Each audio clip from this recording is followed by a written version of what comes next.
గోధుమ పిండితో బెల్లప్పాలు ఎలా చేద్దాం చూసేద్దామా. ఫస్ట్ కడాయి పెట్టుకుని అందులోకి 1 కప్ ఆఫ్ బెల్లం వేసుకొని 1 గ్లాస్ ఆఫ్ వాటర్ వేసుకొని బెల్లాన్ని కరిగించుకుంటే సరిపోతుంది. పాకం లాంటిది ఏం అవసరం లేదు.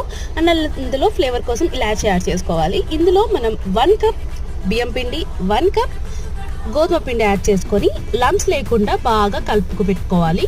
కలిపాక క్యాప్ పెట్టేసుకొని ఒక 10 మినిట్స్ వరకు అలాగే వదిలేయాలి. నెక్స్ట్ నాకైతే పిండి కొంచెం బాగా లూజ్ అయిపోయింది అనిపించింది. అందుకే నేను ఇంకొంచెం గోధుమ పిండి అయితే యాడ్ చేశాను అనమాట.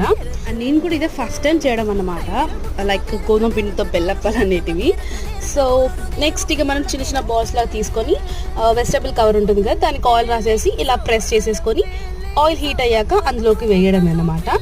సో ఇవి ఏంటంటే చాలా సాఫ్ట్గా వస్తున్నాయి, లైక్ గట్టిగా రావట్లేదు కానీ మంచిగా సాఫ్ట్గా ఉంటున్నాయి. అండ్ టేస్ట్ కూడా చాలా బాగున్నాయి అండ్ హెల్దీ కూడా. వన్స్ మీకు ట్రై చేయండి. ఈ videos like and subscribe. Next video. Thanks for watching.